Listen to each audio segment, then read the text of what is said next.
Salam sejahtera untuk kita semua. Pelajaran sekolah sahabat dengan tema utama mengelola bagi sang guru sampai dia datang. Pelajaran ke-9, hati-hati dengan ketamakan. Minggu 26 Februari, dosa asal yang utama. Pertanyaan itu sering muncul dan bisa dimengerti tentang bagaimana dosa muncul dalam alam semesta Allah. Kita mengerti caranya setidaknya sedikit, dan pada intinya itu karena ketamakan. Mungkin ketamakan, kemudian adalah dosa asal yang utama. Bacalah Yesaya 14 ayat 12-14. Apakah petunjuk-petunjuk yang diberikan di sana tentang kejatuhan Lucifer? Bagaimanakah ketamakan memainkan peran penting dalam kejatuhan itu? Tidak puas dengan kedudukannya, sekalipun dihormati di atas segenap penduduk surga, ia mencoba untuk merebut kehormatan yang hanya layak bagi Khalik saja. Gantinya berusaha agar menjadikan Allah terutama di dalam kasih dan kesetiaan seluruh makhluk ciptaan. Ia mencoba untuk mengalihkan pelayanan dan kesetiaan mereka kepada dirinya sendiri. Merasa ingin akan kemuliaan yang Allah Bapa telah tanamkan di dalam anaknya, pemimpin malaikat ini telah bercita-cita untuk memperoleh kuasa yang merupakan hak mutlak Kristus. Alfa dan Omega jilid 1 halaman 23. Bacalah Efesus 5 ayat 5 dan Kolose 3 ayat 5. Dengan apakah Paulus menyamakan ketamakan dan mengapa? Betapa menariknya karena dua kali Paulus menyamakan ketamakan dengan penyembahan berhala. Orang-orang melakukan penyembahan berhala ketika mereka beribadah, yaitu mendedikasikan kehidupan mereka kepada suatu yang lain daripada Allah, suatu yang diciptakan gantinya pencipta. Kemudian, dapatkah ketamakan itu adalah menginginkan sesuatu yang seharusnya tidak kita miliki dan sangat menginginkannya sehingga keinginan kita akan hal itu menjadi fokus hati kita gantinya kepada Allah?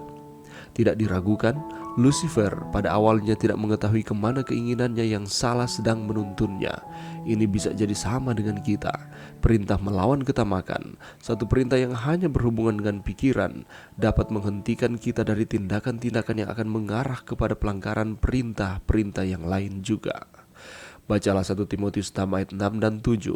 Bagaimanakah dengan berfokus pada apa yang Paulus tuliskan di sini dapat menolong melindungi kita dari ketamakan? Pelajaran yang bisa kita dapatkan pada saat ini.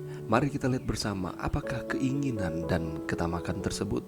Sebuah kata yang digunakan dalam perjanjian baru untuk keinginan adalah epitimia, atau di dalam bahasa Yunani yang dapat memiliki arti nafsu, keinginan atau keinginan daging. Sebelum pertobatan kita berjalan dalam nafsu, dan asal kata dari nafsu ini penulis menuliskan epitimia, jadi nafsu daging. Tidak mengenal Allah, manusia mengikuti hawa nafsu hati mereka sendiri. Di sisi lain, Paulus ingin, dan ingin ini berasal dari bahasa aslinya epitimia, melihat saudara-saudaranya dan ingin untuk bersama Kristus. Menurut pengertian di atas, keinginan ini bisa baik atau buruk. Karena itu, Rasul Paulus menasihatkan kita untuk mematikan anggota dosa.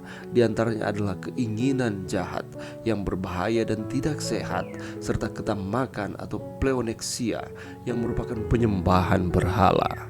Sebaliknya, ketamakan secara khusus ditandai oleh suatu keinginan yang berlebihan untuk kekayaan atau harta kepunyaan orang lain. Dan Rasul Paulus menggunakan kata tamak yang berasal dari bahasa Yunani pleoneksia dalam pengertian keinginan untuk memperoleh keuntungan. Yesus juga menghubungkan ketamakan dengan kelimpahan harta kepunyaan.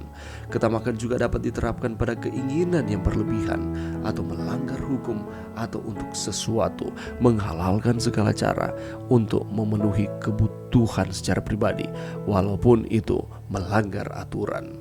Nafsu atau pleoneksia atau keinginan jahat atau kakos epitemia memutarbalikkan persepsi orang berdosa, karena itu adalah keinginan tanpa pengendalian diri, menggiring kepada penyembahan berhala melalui pemuliaan hal-hal materi atau harta kepunyaan di tempat Sang Pencipta. Dan fokus utama lagi bukan kepada Sang Pencipta, tetapi hanya kepada harta benda yang semu.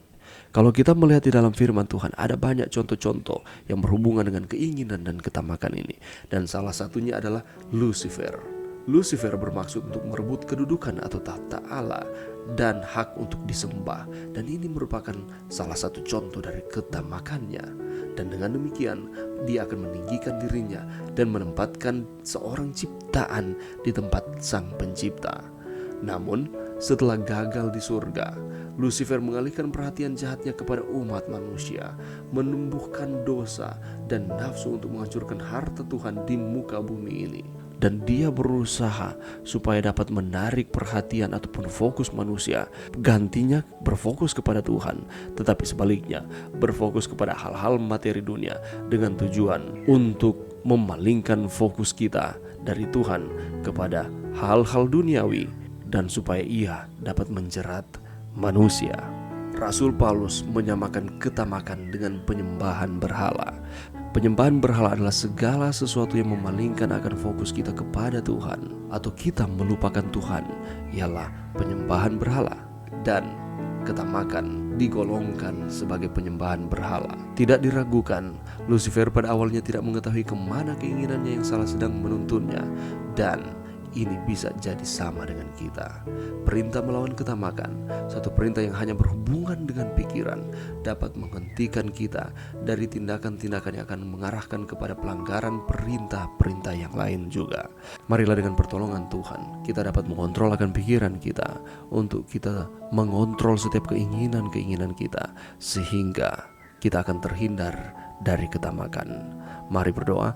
Terima kasih Tuhan atas firman-Mu pada saat ini. Bantu kami Tuhan, untuk kami dapat menjauhi sifat tamak di dalam kehidupan kami, sehingga kami akan terus mengenakan sifat kerendahan hati, tidak hanya mementingkan diri kami secara pribadi. Ini doa kami Tuhan, di dalam nama Yesus. Amin.